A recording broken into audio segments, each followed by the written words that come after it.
Okay, dito naman tayo sa kay Alice Go issue tungkol dito sa Pugo at sa investigasyon na ginagampanan ni Senador Risa Hontiveros sa Women and Children, no?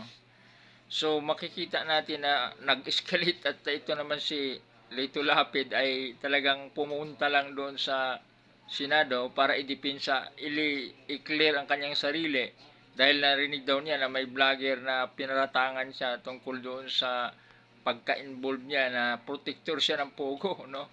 So, yun pala nalalaman natin na siya ang senador din sa Board on Amusement Board, no? Games and Amusement Board na sinasabi nga ni Enzo Ricto na siya nga dapat ang principal na mag-imbestiga rito dahil kay Risa ay tungkol doon sa Women's and Family Relation, no?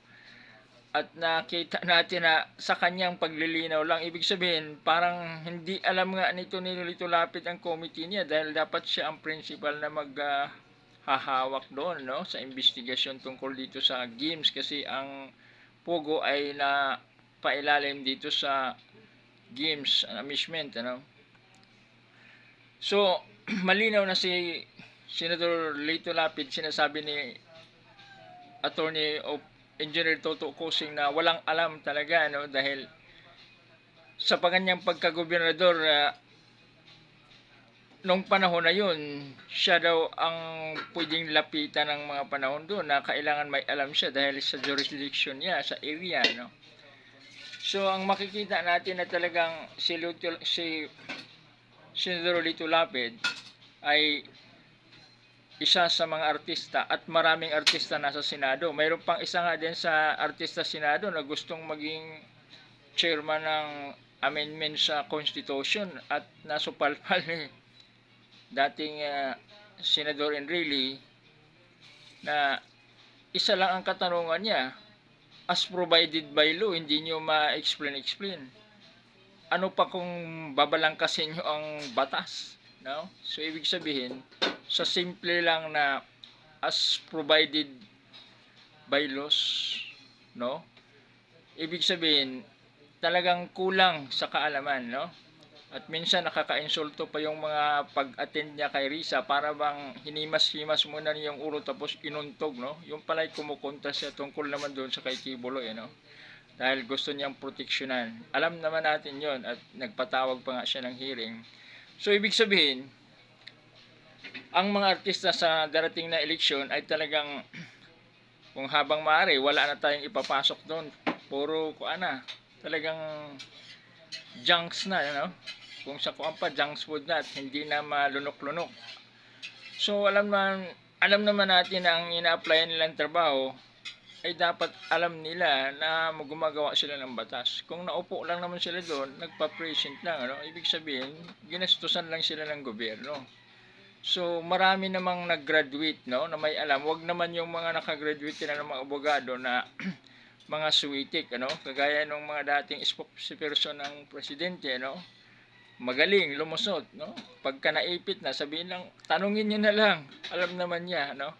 Yun ang pinaka last option niya na pagka naipit na, siya na lang ang tatanungin niyo. So, dito naman, may balik tayo. Nasa mukha pa lang ni Alice Guo, talagang 100% na Chinese, pure Chinese. At nakakita natin na hindi naman din yun ang basihan doon sa investigasyon na porky sa mukha pa lang, kagaya kay Senator Bato na sa panser pa lang, doon na niya binabasyan, hindi ganoon, ano. So, nakikita sa pangangalap talaga at pag-usisa ni Senador Gatchalian, pati na yung kapangalan niya, kapares na pangalan, at nakikita na rin sa NBI ang matching ng fingerprint.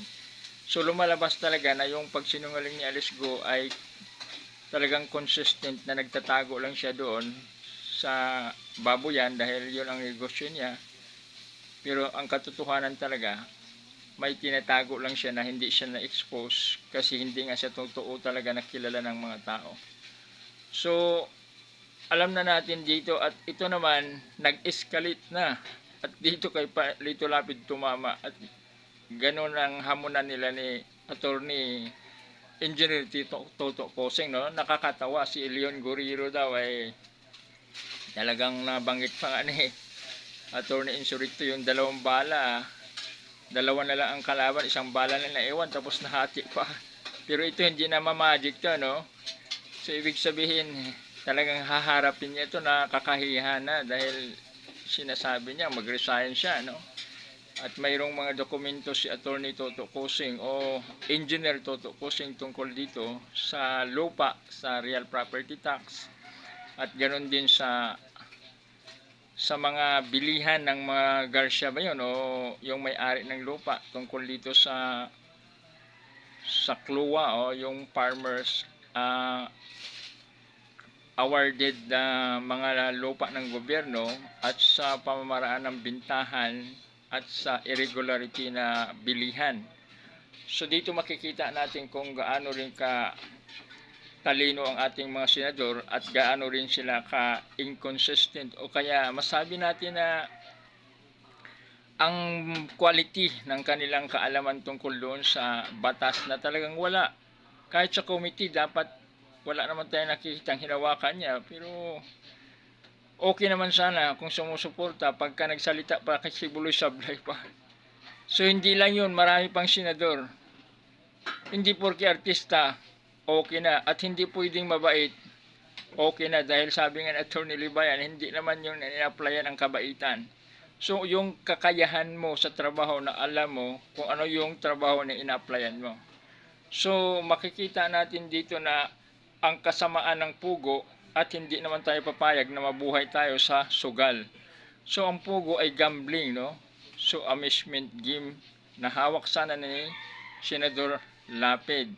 So hindi ito ang nagpapabuhay ng ekonomiya ng bansa at hindi ako pabor na nabubuhay tayo sa sugal sa ibang pamaraan dahil ang mga Christian o ang mga nanampalataya sa Panginoon ay hindi sa sugal sa mga masamang pamaraan.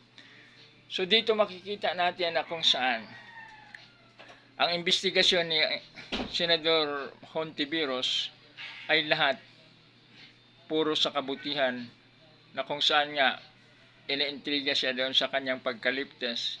Pero panahon sa kay Kibuloy, sa Women and Children, at panahon dito sa Pugo, at panahon sa China, dito makikita natin ang pagtayo ng isang babae na talagang nanindigan sa tama kahit walang mga sumusuporta na kakampi niya. At dito naman makikita natin ang tamang expose ni Attorney Kusing dito naman sa ating senador nga na ngayon na bulgar na si Leon Guerrero, at makikita natin ang laban ni Leon Guerrero kung talagang mabalik pa siya sa senador o sa pagka-senador na kung saan kung gusto niyang magpariili. So this is the career at this is the expose at ang pagbubunyag ng totoong pagkatao ni Alice Guo, at siguro dito na magwawakas dahil mayroon na siyang match na ibang kapangalan na ang totoong pangalan niya at gumamit siya ng pamimiki sa bansa at ang pagpapile ay nandyan na ata yung tinatawag na non-billable, no, case laban kay Alice Guo.